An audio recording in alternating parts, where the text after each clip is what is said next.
Comment faire pour que vos meilleurs éléments se projettent à long terme dans votre entreprise et envoient promener tous les chasseurs de tête qui leur tournent autour? Alex et Benjamin, est-ce que vous avez un coach professionnel? J'en ai eu. T'en as eu? Bon, D'accord. Est-ce que ça t'a aidé? Est-ce que c'est quelque chose qui vous aide? Beaucoup. Beaucoup, ouais. Et toi, Benjamin? Exactement la même réponse. D'accord. J'en ai eu. Ça m'a beaucoup aidé. Et de temps en temps, quand j'ai des doutes, je fais appel à lui de façon sporadique. D'accord. Alors, il faut savoir qu'au Tech Show, on a un coach. C'est un coach de star, un coach de personnalité. Il est très connu. Il fait un carton sur les réseaux sociaux. Ses vidéos font plusieurs centaines de milliers de vues. Il s'appelle Olivier Bétache. Et ce mois-ci, il a décidé de nous parler du charisme durable. C'est parti pour le mot du coach. Merci Vincent. Dans cette chronique, on va parler d'un sujet qui intéresse tous les entrepreneurs. C'est la question des personnes clés, ou Key People. Oui, comment faire pour que vos meilleurs éléments se projettent à long terme dans votre entreprise et envoient promener tous les chasseurs de tête qui leur tournent autour? Comment les amener à devenir des indéfectibles relais de votre culture et de votre ADN, notamment auprès des collaborateurs plus récents? Et je vais être clair, les management packages, les titres de C-level et autres actions gratuites, c'est bien, mais ça ne suffit pas. L'attachement est aussi et surtout émotionnel, en lien avec notre besoin universel d'appartenance. Alors pour aborder ce sujet avec un peu de méthode, on va puiser une fois de plus dans l'analyse transactionnelle qui théorise 4 étapes, ou 4 imagos, c'est leur nom technique, par lesquels passe un individu lorsqu'il s'intègre dans un groupe. Tout commence avant même de rentrer dans l'entreprise. Dès les premiers contacts, le cerveau génère une imago provisoire, c'est-à-dire une image mentale du collectif et de la place que l'on pourrait avoir dedans. C'est une projection inconsciente, très souvent erronée et largement influencée par les autres groupes que l'on a connus dans sa vie. Puis la personne signe son contrat de travail et elle intègre le collectif.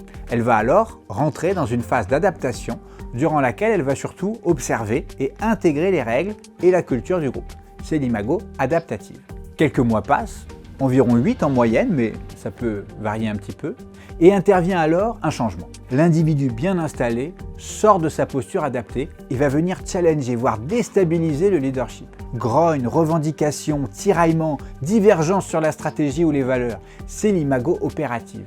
Et c'est une phase absolument normale et saine. Durant cette phase, on teste les limites en quelque sorte. Les limites de l'organisation, mais aussi les limites de son propre engagement. Et enfin, si tout se passe bien, la mue se termine par la 4e étape, l'imago secondaire, dans laquelle la personne se sent entièrement intégrée et acceptée comme elle est, et elle accepte également l'entreprise telle qu'elle est, avec ses forces et ses failles. L'image floue et fantasmée du début gagne en netteté et en réalisme. Vous l'avez compris, les collaborateurs qui atteignent ce 4e stade sont vos Key People. Ceux qui bâtiront avec vous le succès de votre aventure. Et oui, eux, il faut les associer au capital pour aligner vos intérêts avec les leurs.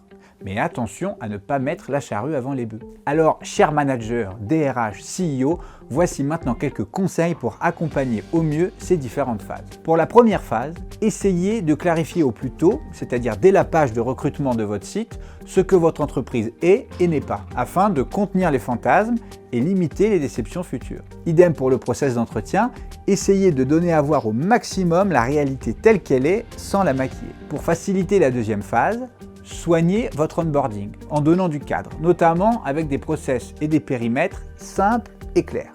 La troisième phase, c'est clairement la plus dure à gérer. Un coach célèbre, François Délivré, l'avait baptisé la planche à secousses. Il faut en effet accueillir les remous le plus sereinement possible, sans sanctionner, sans s'écrouler et sans s'excuser. Et il faut mettre en avant le collectif sur l'individu. Traquer les comportements de diva et donner à chacun de la reconnaissance ciblée en lien avec son utilité au collectif. Par exemple, on pourra dire « Marco, je trouve que tu es une personne très créative et c'est ça ton super pouvoir dans notre équipe ». Cela aidera Marco à se sentir appartenir au groupe et il pourra alors passer à la phase suivante.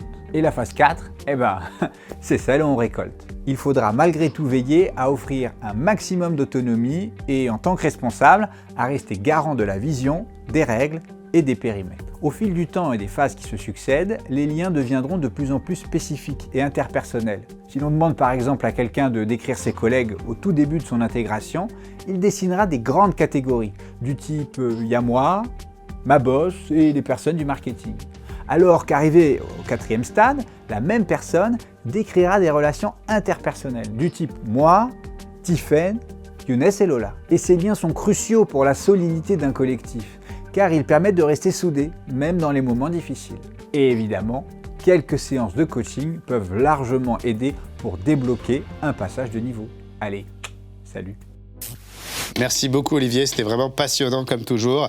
Benjamin, Alex, vos réactions à ce qui vient d'être dit? Évidemment, on aimerait tous pouvoir arriver à la phase 4.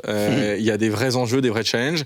Intéresser les key people, c'est alors les trouver, les onboarder, les intéresser, faire en sorte qu'ils soient dévoués à l'organisation. C'est évidemment le rôle des fondateurs, CEO et de l'équipe RH et des managers directement. On est preneurs de tous les conseils pour pouvoir former les managers à intéresser les équipes, les key people et d'ailleurs les autres people à être dévoués et motivés pour mener la stratégie, exécuter la stratégie de la boîte. Et toi Alexandre, qu'est-ce que ça t'inspire? C'est clairement le challenge numéro 1. Quand on est une boîte en hyper-croissance, la grande difficulté, c'est certes de recruter, mais ensuite d'arriver vraiment à ce que cette alchimie se forme entre les personnes qui arrivent, celles qui sont déjà là, pour qu'elles puissent donner leur meilleur potentiel et arriver à retenir les talents. Donc c'est vraiment ma préoccupation numéro 1, surtout dans le marché actuel. Merci beaucoup Alexandre.